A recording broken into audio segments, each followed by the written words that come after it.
Hello friends, bulb മീഡിയയുടെ ഇന്നത്തെ വീഡിയോയിലേക്ക് ഏവർക്കും സ്വാഗതം. നിങ്ങളുടെ വാഹനത്തിന് മൈലേജ് കുറവായിട്ട് തോന്നുന്നുണ്ടോ? ഉണ്ടെങ്കിൽ നമുക്ക് എങ്ങനെ വീണ്ടെടുക്കാമെന്നാണ് ഞങ്ങൾ ഇന്ന് വീഡിയോയിലൂടെ പരിചയപ്പെടുത്താൻ പോകുന്നത്. അത് മാത്രമല്ല, പലരുടെ ഒരു സംശയമുണ്ട്, നമ്മൾ AC ഉപയോഗിച്ച് വാഹനം ഓടിക്കുന്ന സമയത്ത് മൈലേജ് കുറയാനുള്ള സാധ്യതയുണ്ടോ? അപ്പോൾ അതിനെപ്പറ്റിയാണ് ഞങ്ങൾ ഇന്ന് ഇവിടെ പറയാൻ ഉദ്ദേശിക്കുന്നത്. അതിനു മുമ്പായിട്ട് ബൾബ് മീഡിയ എന്നുള്ള ഞങ്ങളുടെ ചാനൽ സബ്സ്ക്രൈബ് ചെയ്തിട്ടില്ലെങ്കിൽ എല്ലാവരും സബ്സ്ക്രൈബ് ചെയ്യുക. അതിനെ തുടർന്ന് തന്നെ ബെൽ ബട്ടൺ കൂടെ അമർത്തി കഴിഞ്ഞാൽ ഞങ്ങൾ അപ്ലോഡ് ചെയ്യുന്ന എല്ലാ വീഡിയോസും നിങ്ങൾക്ക് നോട്ടിഫിക്കേഷൻ ആയിട്ട് കൂടെ ലഭിക്കുന്നതാണ്.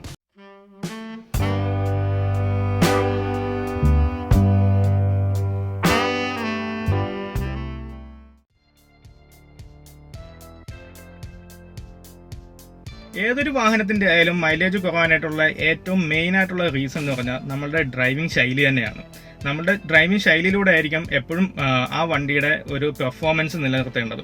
അതായത് ഇപ്പോൾ മൈലേജിന്റെ കാര്യം പറയുകയാണെങ്കിൽ, നമ്മൾ വാഹനം ഓടിക്കുമ്പോൾ അതായത് പ്രോപ്പറായിട്ടുള്ള ഗിയർ ഷിഫ്റ്റിംഗ് അല്ല എങ്കിൽ, പൂർണ്ണമായിട്ടും ക്ലച്ച് അമർത്താതെയുള്ള ഗിയർ ഷിഫ്റ്റിംഗ് ആണെങ്കിൽ, പിന്നെ ആവശ്യമില്ലാതെയുള്ള ആക്സിലറേഷൻ, ഇതെല്ലാം മൈലേജിനെ വളരെയധികം സ്വാധീനിക്കുന്ന ഘടകങ്ങളാണ്.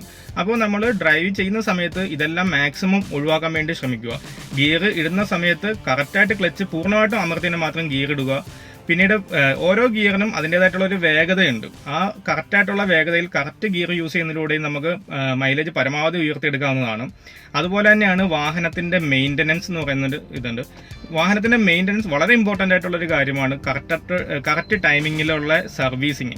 അതായത് ഏതൊരു വാഹനമാണെങ്കിലും നമ്മൾ പർച്ചേസ് ചെയ്യുന്ന സമയത്ത് തന്നെ കമ്പനികൾ ആ വാഹനത്തിൽ ഇത്ര സമയപരിധിയിൽ ഇത്ര കിലോമീറ്റർ റൺ ചെയ്ത് കഴിയുമ്പോൾ ഓയിൽ ചേഞ്ച് ചെയ്യണം, ഫിൽറ്റേഴ്സ് ചേഞ്ച് ചെയ്യണം എന്നൊക്കെ പറയുന്നുണ്ട്. അതൊക്കെ യഥാക്രമം നമ്മൾ ചെയ്യുവാണെങ്കിൽ മാക്സിമം മൈലേജ് നമുക്ക് മെയിൻറ്റെയിൻ ചെയ്ത് കൊണ്ടുപോകാൻ പറ്റുന്നതാണ്. പിന്നെ ഞാൻ നേരത്തെ പറഞ്ഞ ഡ്രൈവിംഗ് ശൈലിയിലുള്ളതാണ് നമ്മളുടെ വാഹനം ഓവർ സ്പീഡിൽ വണ്ടി ഓടിക്കുന്നവരുണ്ടാവും, വളരെ സ്ലോ സ്പീഡിൽ വണ്ടി ഓടിക്കുന്നവരുണ്ടാവും. ഇത് രണ്ടും മൈലേജ് ഡ്രോപ്പ് ആവാനുള്ള മെയിൻ കാരണങ്ങളാണ്. അതായത് നമ്മൾ കമ്പനി നിർദ്ദേശിച്ചിട്ടുള്ള ഒരു എക്കണോമി സ്പീഡ് റേഞ്ച് ഉണ്ട്. അതായത് 40 to 60 കിലോമീറ്റേഴ്സ് ആണെങ്കിൽ നമുക്ക് മാക്സിമം മൈലേജ് അതിൽ നിന്ന് വീണ്ടെടുക്കാൻ പറ്റുന്നതാണ്.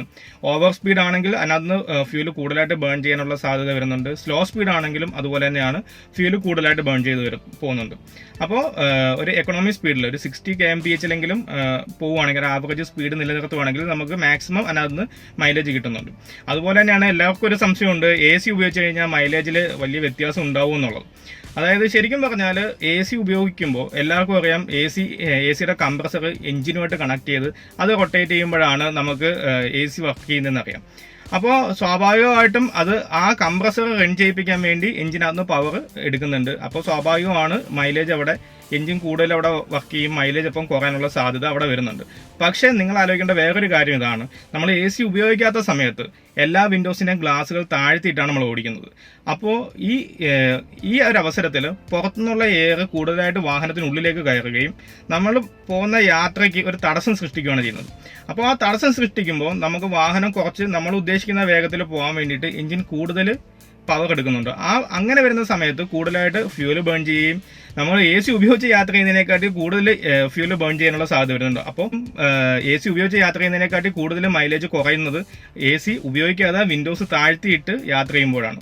അതിനെ തുടർന്ന് വേറൊരു പ്രശ്നം കൂടെ ഉണ്ട്. അതായത് നമ്മൾ വിൻഡോസ് താഴ്ത്തിയിട്ട് ഉപയോഗിക്കുമ്പോൾ പുറത്തുള്ള പൊടിയും കാര്യങ്ങളെല്ലാം അകത്തേക്ക് കയറുകയും നമ്മുടെ വാഹനത്തിന്റെ ഇന്റീരിയറിന്റെ ഒരു പുതുമ പോവുകയും ചെയ്യുന്നു. അപ്പോൾ അതും അതിനകത്ത് ശ്രദ്ധിക്കേണ്ട ഒരു ഘടകം തന്നെയാണ്. എപ്പോഴും വാഹനത്തിന്റെ ഇന്റീരിയർ നമ്മൾ നല്ല രീതിയിൽ വൃത്തിയായിട്ട് സൂക്ഷിക്കേണ്ടതാണ്. നമ്മളെല്ലാവരും വാഹനത്തിന്റെ പുറമേയും അകമേയും എല്ലാം നല്ല ക്ലീൻ ആക്കി വെക്കും. പക്ഷെ ആരും എഞ്ചിൻ ഭാഗത്തേക്ക് ബോണറ്റ് തുറന്ന് ആരും നോക്കാറില്ല, അവിടെ ക്ലീൻ ചെയ്യുന്ന ഒരു പതിവ് കാണുന്നില്ല. ശരിക്കും പറഞ്ഞാൽ നമ്മൾ വാഹനം ക്ലീൻ ചെയ്യുമ്പം ബോണറ്റ് തുറക്കുക, എഞ്ചിൻ ക്ലീൻ ചെയ്യുക, ബാറ്ററി പെർഫെക്റ്റ് ആണോ എന്ന് ചെക്ക് ചെയ്യേണ്ടതായിട്ടുണ്ട്. അതായത് ബാറ്ററി ഏത് സമയത്താണോ ഡൗൺ ആവുന്ന സമയത്ത് നമ്മളത് പ്രോപ്പറായിട്ട് ചാർജ് ചെയ്ത് ഉപയോഗിക്കുക. എന്നിട്ടും ബാറ്ററി ഡൗൺ ആവുകയാണെങ്കിൽ നമുക്ക് കറക്റ്റ് റീപ്ലേസ് ചെയ്യേണ്ട സമയത്ത് റീപ്ലേസ് ചെയ്യുക.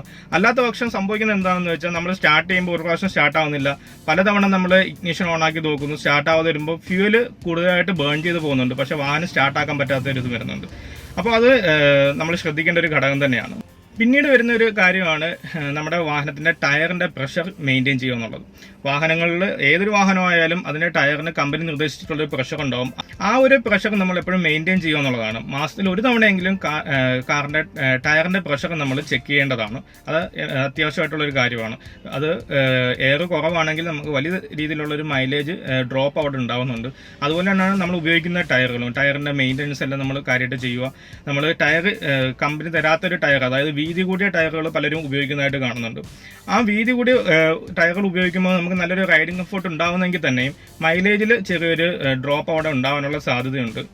അതുപോലെ തന്നെയാണ് നമ്മൾ വളരെ തിരക്കേറിയ റോഡിലൂടെയുള്ള യാത്ര, വളരെ തിരക്കേറിയ ട്രാഫിക്കിലൂടെ യാത്ര ചെയ്യുന്ന സമയത്ത് തീർച്ചയായും മൈലേജ് ഒരുപാട് കുറയുന്നതായിട്ട് കാണുന്നുണ്ട്. അതായത് നമ്മൾ വളരെ പതുക്കെയായിരിക്കും സഞ്ചരിക്കുന്നത്, കൂടെയുള്ള ബ്രേക്കിങ്ങും ഒക്കെ നമ്മുടെ മൈലേജ് ഡ്രോപ്പ് ആവാനുള്ളൊരു സാധ്യത കാണുന്നു. അതുകൊണ്ട് തിരഞ്ഞെടുക്കുമ്പോൾ നമ്മളൊരു യാത്ര പ്ലാൻ ചെയ്യുമ്പോൾ തന്നെ വളരെ തിരക്ക് കുറഞ്ഞതും വളരെ നല്ലതുമായിട്ടുള്ള റോഡുകൾ തിരഞ്ഞെടുക്കുന്നതിലൂടെ നമുക്ക് മൈലേജ് കുറച്ച് ഉയർത്താനായിട്ട് സഹായിക്കുന്നുണ്ട്. അത് പരമാവധി നമുക്ക് ഏതൊരു വാഹനം വാങ്ങുന്ന സമയത്താണെങ്കിലും കമ്പനി പറയുന്ന ഒരു മൈലേജ് ഉണ്ട്. ഇപ്പോൾ ഒരു എക്സാമ്പിൾ പറയുകയാണെങ്കിൽ ഒരു 20 കിലോമീറ്റർ ആണ് ഒരു ലിറ്റർ പെട്രോളിന് കമ്പനി പറഞ്ഞിട്ടുള്ള മൈലേജ് എങ്കിൽ അതിൻ്റെ ഒരു 20%, അതായത് ഒരു 16 കിലോമീറ്ററെങ്കിലും നമുക്ക് കിട്ടുന്നില്ല എങ്കിൽ അതിൽ നിന്ന് നമുക്ക് മനസ്സിലാക്കാം നമ്മുടെ വാഹനത്തിന് എന്തെങ്കിലും ഒരു മെയിൻ്റെനൻസ് ആവശ്യമാണ്, പ്രോപ്പറായിട്ടുള്ള എയർ പ്രഷർ ചിലപ്പം കീപ്പ് ചെയ്യുന്നുണ്ടാവില്ല. അത് മനസ്സിലാക്കി നമുക്ക് അത് എങ്ങനെയാണെന്ന് വെച്ചാൽ ചെയ്യാവുന്നതാണ്. നമ്മളെ കൊണ്ട് ചെയ്യാവുന്ന മാക്സിമം കാര്യങ്ങൾ ചെയ്തിട്ടും ആ രീതിയിലുള്ള മൈലേജ് നമുക്ക് മെയിൻറ്റെയിൻ ചെയ്ത് കൊണ്ടുപോകാൻ പറ്റുന്നില്ല എങ്കിൽ നമുക്ക് മനസ്സിലാക്കാം അതിൽ എഞ്ചിനകത്ത് എന്തെങ്കിലും ഒരു പ്രോബ്ലം ഉണ്ടാവാം, എഞ്ചിൻ്റെ ട്യൂണിങ് ചെയ്യാനുള്ള സമയമായിട്ടുണ്ടാവാം.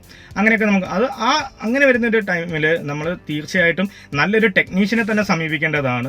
ശരിക്കും നമ്മളൊരു ടെക്നീഷ്യൻ സമീപിക്കുമ്പോൾ ശ്രദ്ധിക്കേണ്ടതായിട്ടുണ്ട് ഓതറൈസ്ഡ് ആയിട്ടുള്ള സർവീസ് സെന്ററുകളിൽ ചെല്ലുക. അതല്ല എങ്കിൽ ഏറ്റവും നല്ലൊരു ടെക്നീഷ്യനെ തന്നെ നമ്മൾ സമീപിക്കേണ്ടതാണ്.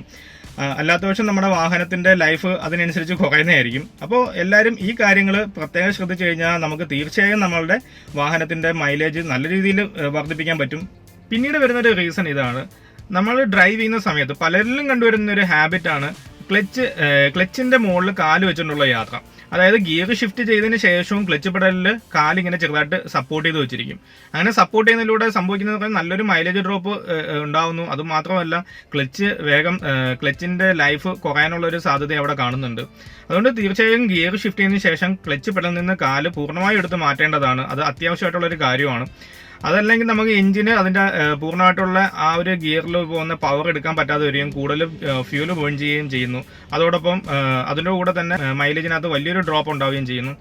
അതുപോലെ തന്നെ ശ്രദ്ധിക്കേണ്ട മറ്റൊരു കാര്യമാണ് നമ്മുടെ സിഗ്നലുകളിൽ, അതായത് 1 മിനിറ്റ് കൂടുതൽ സമയം നമുക്ക് സിഗ്നൽ ലൈറ്റുകളിൽ വെയിറ്റ് ചെയ്യേണ്ടി വരുവാണെങ്കിൽ വണ്ടി ഇഗ്നീഷൻ ഓഫ് ചെയ്തിട്ടിട്ട് വെയിറ്റ് ചെയ്യുക. അതുപോലെ റെയിൽവേ ക്രോസിങ്ങിൽ എന്തായാലും ചില സമയങ്ങളിൽ 5 മിനിറ്റും 10 മിനിറ്റ് വരെയൊക്കെ നമുക്ക് വെയിറ്റ് ചെയ്യേണ്ട സാഹചര്യം വരുന്നുണ്ട്. ആ ടൈമിലെല്ലാം നമ്മൾ എഞ്ചിൻ ഓഫ് ചെയ്തിട്ട് നമുക്ക് വെയിറ്റ് ചെയ്യുവാണെങ്കിൽ മാക്സിമം മൈലേജ് നമുക്ക് ഉൾക്കൊള്ളാവുന്നതാണ്. അപ്പോൾ ഞങ്ങളുടെ ഇന്നത്തെ വീഡിയോ നിങ്ങൾക്ക് എല്ലാവർക്കും ഇഷ്ടപ്പെട്ടെങ്കിൽ ലൈക്ക് ചെയ്യുക, ഇഷ്ടപ്പെട്ടിട്ടില്ലെങ്കിൽ എല്ലാവർക്കും ഡിസ്ലൈക്ക് ചെയ്യാവുന്നതാണ്. എന്തെങ്കിലും അഭിപ്രായങ്ങളോ നിർദ്ദേശങ്ങളോ ഉണ്ടെങ്കിൽ ഞങ്ങളെ കമൻറ്റ് വഴി അറിയിക്കുക. അപ്പം എല്ലാവരോടും ഒന്നുകൂടെ പറയുന്നു, ഈ ചാനൽ സബ്സ്ക്രൈബ് ചെയ്തിട്ടില്ലെങ്കിൽ എല്ലാവരും സബ്സ്ക്രൈബ് ചെയ്യാൻ മറക്കണ്ട. അപ്പോൾ അടുത്തൊരു ടിപ്പുമായി അടുത്ത വീഡിയോയിലൂടെ നമുക്ക് വീണ്ടും കാണാം. അതുവരേക്കും ബൈ ബൈ.